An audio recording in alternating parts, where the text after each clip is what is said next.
जय श्री राम। बहुत बहुत स्वागत करता हूं आप सभी का एक बार फिर से अपने YouTube चैनल पर। मैं पंडित आशीष शर्मा। मेरा आज का ये वीडियो कुंभ राशि के जातकों के लिए बहुत ही खास है, क्योंकि इस एक ही वीडियो में हम आने वाले 3 महीनों की चर्चा विस्तार से करेंगे। यानी हम ये जानेंगे कि आपके आने वाले 90 दिन आपके जीवन में कैसे हैं। अप्रैल, मई और जून 2023 के 3 महीने आपके जीवन के लिए क्या लेकर आ सकते हैं, क्या अच्छा है, क्या बुरा, क्या सावधानी है, क्या चेतावनी है, कौन सा समय आपके लिए बहुत बेहतरीन है, कौन से समय में सावधानी रखनी है। जीवन के सभी मुख्य पहलुओं के बारे में इस एक ही वीडियो में हम बात करेंगे, जिसमें हमारे मुख्य आधार होंगे आपका स्वास्थ्य, आपका सम्मान, आपकी लव लाइफ, आपकी प्रोफेशनल लाइफ, आपका धन, आपका फाइनेंस, मैरिड लाइफ, आपकी शिक्षा, आपकी बुद्धि, धन के क्या संकेत हैं, फाइनेंस की स्थिति कैसी रहेगी। इन सब के बारे में स्टेप बाय स्टेप मैं आपसे इस वीडियो में चर्चा करूंगा। मेरा ये वीडियो चंद्र राशि पर आधारित है, यानी हम आपकी राशि के अनुसार ग्रहों की स्थिति को देखेंगे। आप देख रहे होंगे कि वर्ष अप्रैल के महीने में जब 1 अप्रैल 2023 आ जाता है, तो उस समय ग्रहों की स्थिति कैसी है वो डिस्प्ले में आपके सामने दिखाई दे रही है। अब उसी को आधार मानकर हम स्थितियों को देखेंगे कि कौन सा ग्रह कब कब परिवर्तन करेगा, क्योंकि इन 3 महीनों में बहुत सारे ग्रह राशि परिवर्तन करेंगे, जिसमें एक बहुत बड़ा राशि परिवर्तन बृहस्पति को लेकर भी होगा, जिसकी चर्चा मैं आपके सामने करूंगा। तो ये सभी स्थितियों के बारे में हमारी विस्तार से इस वीडियो में चर्चा होने वाली है। तो आइए वीडियो को शुरू करते हैं। सबसे पहले हम देखेंगे कि ये जो 3 महीने हैं ये आपके स्वास्थ्य और आपके सम्मान के लिए कैसे हैं। देखिए, आपके स्वास्थ्य और आपके सम्मान को देने वाले जो ग्रह हैं वो शनि देव हैं।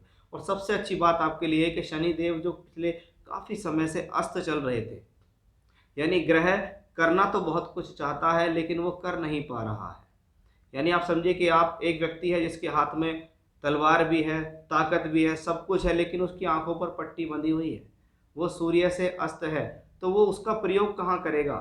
ये एक थोड़ा समस्या का विषय इस कॉम्बिनेशन से बनता है। और शनिदेव अब सूर्य की आभाओं से दूर चले गए।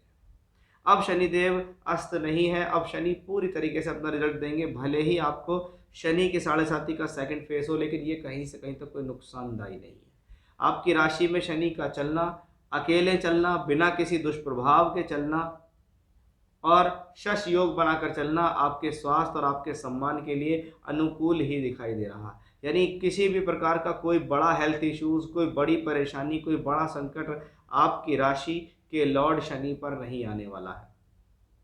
और शनि जब ज़्यादा प्रसन्न हो जाते हैं, जब व्यक्ति शनि के अकॉर्डिंग काम करता है, क्योंकि शनि को कहा गया है शास्त्र में श्रम कारक ग्रह, यानी जितनी ज़्यादा मेहनत उतने ज़्यादा शनि प्रसन्न। अगर आप निम्न वर्ग के लोगों के साथ उठते बैठते हैं, उनका ध्यान रखते हैं, उनको अन्न दान देते हैं, उनकी सेवा करते हैं, गरीबों का हक नहीं मारते हैं, उनकी सेवा करते हैं, निस्वार्थ भाव से आप दान धर्म करते हैं, तो ये आपके लिए बहुत बेहतर है। उतने ही बेहतर आपके शनि भी रिजल्ट देते हैं। कहा जाता है प्रतिकूल परिस्थितियों में भी शनि प्रसन्न हो जाते हैं अगर आप ऐसे काम करते हैं। तो स्वास्थ्य के दृष्टिकोण से और सम्मान के दृष्टिकोण से ये तीनों महीने आपके लिए बहुत बेहतर हैं। शनि लगातार दशम भाव पे दृष्टि दे रहे होंगे उस दौरान, जो कि कार्य क्षेत्र में एक ऊर्जा के लिए अच्छा है कि आप अपने काम के प्रति लग गए हैं और लगातार उसके पीछे लगे रहेंगे और आगे बढ़ते रहेंगे। आइए अब मैं बात करता हूं कि शनि की स्थिति हमें बहुत अच्छी दिखाई दी कि जब शनि अच्छे तो सब कुछ अच्छा, क्योंकि वो राशि के लॉर्ड हैं। अब देखते हैं आपके लिए शिक्षा, आपका प्रेम संबंध और आपकी जो लव लाइफ है, आपकी जो निर्णय है, ये कैसे हैं। संतान भाव के लिए भी, शिक्षा भाव के लिए, प्रेम संबंधों के लिए हम पंचम भाव को देखते हैं। और जब हम पंचम भाव को देखते हैं तो हमें वहाँ मंगल विराजमान मिलते हैं। मंगल जो कि एक तकनीकी शिक्षा का कारक है, यानी इस दौरान ये आपकी शिक्षा के लिए अच्छा है, आपकी बुद्धि को तेज और प्रखर करेगा। ये मंगल क्योंकि दशम भाव का स्वामी भी है, इसलिए आप वो लोग जो प्रोफेशनल क्वालिफिकेशन कर रहे हैं या उसमें एंट्री कर रहे हैं या एडमिशन चाहते हैं, उनके लिए ये मंगल अच्छा है।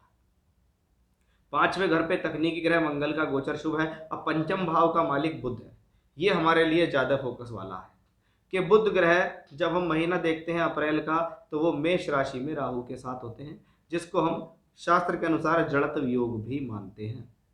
अब बुध की राहु के साथ जब तक युति रहेगी तब तक ये कन्फ्यूजन क्रिएट करने में सक्षम है, तब तक ये थोड़ा सा आपको भ्रमित करने में सक्षम है। लेकिन इसके साथ योग कारक शुक्र की स्थिति आपके लिए उतनी ही मजबूत है, ये देखिएगा आपका शुक्र जो योग कारक है, चौथे और नौवें घर का मालिक है।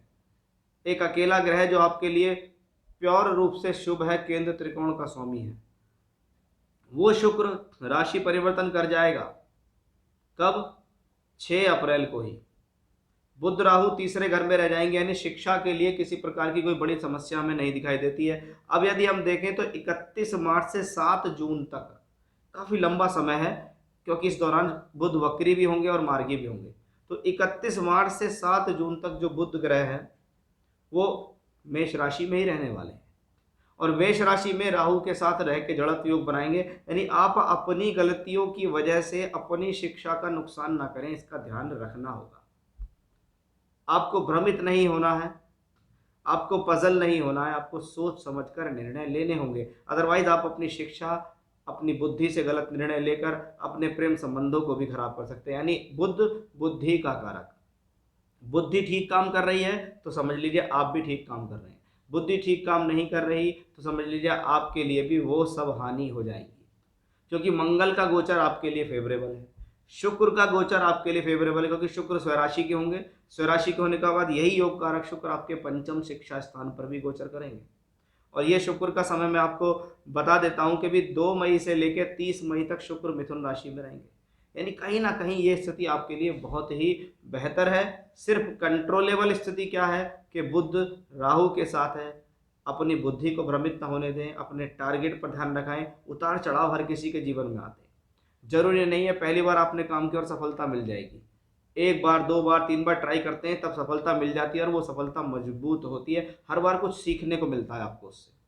तो उस लिहाज से ये कॉम्बिनेशन अच्छा है। जब तीसरे में लंबे समय तक बुध गोचर कर रहा हो, पंचम का मालिक होकर, तो शिक्षा के लिए दूरी, शिक्षा के लिए यात्रा और शिक्षा के लिए स्थान परिवर्तन भी संभव है। कभी कभी आपकी संतान भी आपसे कहीं दूर चली जाती है, पढ़ने चली जाती है, ऐसा भी हम इस योग के कारण कह सकते हैं। आइए अब देखते हैं कि आपका विवाह और वैवाहिक जीवन कैसा रहने वाला है।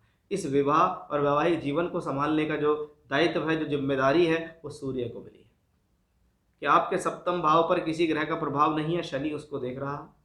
आपके सप्तम भाव का स्वामी सूर्य अपने से अष्टम में चलता है।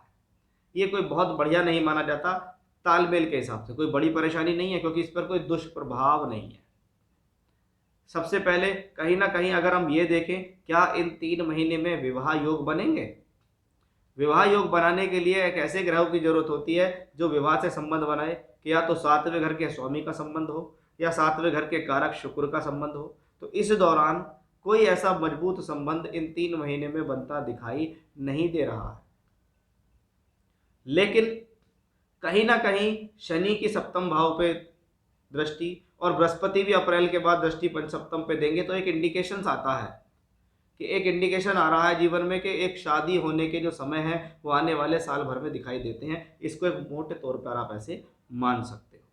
बाकी विवाह और वैवाहिक जीवन को लेकर किसी प्रकार की बड़ी प्रॉब्लम नहीं नजर आती है। सप्तम भाव से हम विवाह वैवाहिक जीवन के अलावा पद प्राप्ति भी देखते हैं। और जब सूर्य एग्जॉल्टेड होंगे, जब सूर्य देव उच्च के हो जाएंगे, ये कब होगा? 14 अप्रैल से 15 मई। तो ये समय आपके लिए ज़्यादा अनुकूल रहेगा। ये समय आपकी पद प्राप्ति को बढ़ा सकता है, आपकी पब्लिक इमेज के लिए अच्छा है। कभी कभी ऐसी स्थिति में अच्छा सम्मान भी हमें कार्य क्षेत्र में मिल जाता है। आइए अब बात करते हैं नौकरी, व्यापार, पैसा, फाइनेंस और धन को लेकर कैसा रहेगा, क्योंकि नौकरी और व्यापार ये आपके जीवन में आपके फाइनेंस से जुड़े हुए क्षेत्र हैं। आपकी नौकरी ठीक चल रही है, आपका व्यापार ठीक चल रहा है, या कह सकते हैं कि आपका इन दोनों से ही जुड़ा हुआ है आपका फाइनेंस और धन भी, कि नौकरी और व्यापार ठीक है तो पैसा आ रहा है, नौकरी व्यापार ठीक है तो पैसा नहीं आएगा। तो इसमें सबसे पहले क्या क्या देखते हैं हम, मंगल को। मंगल दशम भाव का स्वामी है। दशम भाव जीवन में किस लिए होता है? कार्य क्षेत्र, कर्म क्षेत्र के लिए होता है। उसका स्वामी मंगल पंचम भाव में बैठा है। वो मंगल सिर्फ एक चीज का इंडिकेशन देता है, जोश और जल्दबाजी से बचना है, बस। अदरवाइज दशम का मालिक पंचम में हो तो अच्छा होता है। ये कार्य क्षेत्र के लिए अच्छा है, नौकरी के लिए, व्यापार के लिए अनुकूलता दिखाता है, क्योंकि मंगल यहाँ से बैठकर 11th हाउस को देख रहा है। 10 मई तक मंगल यहीं रहने वाले हैं। 10 मई के बाद ये मंगल नीच के हो जाएंगे। यहाँ थोड़ा सावधानी का विषय आ रहा है कि 10 मई से 30 जून तक मंगल होंगे नीच के।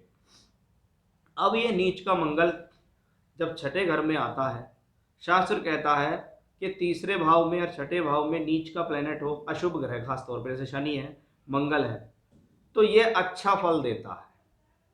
यानी अगर मंगल नीच के भी हो रहे हैं राशि से छठे घर के अंदर, तो भी ये आपके लिए कहीं ना कहीं बेनिफिक है। ये आपके शत्रुओं को हरा सकता है, ये आपकी रोग प्रतिरोधात्मक क्षमता को बढ़ाएगा, जीवन में ऋण मुक्त करने में सक्षम है, आपकी प्रॉब्लम्स को पहले से पहले ही सॉर्ट आउट करने में सक्षम है। ऐसा मंगल है ये मंगल 12वें घर को दृष्टि देगा। इसका मतलब ट्रैवलिंग से होने वाला लाभ मंगल की वजह से है।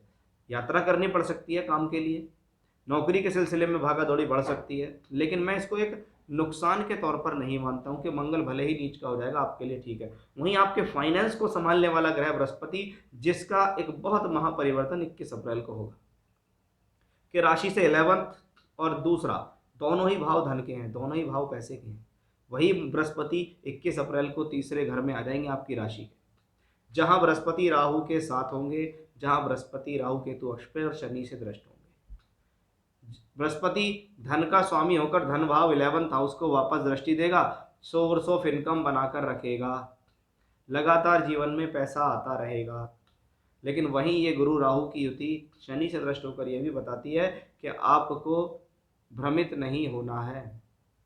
ये गुरु चांडाल बनता है, और गुरु चांडाल की खासियत यही है कि व्यक्ति अपनी अपनी चलाता है।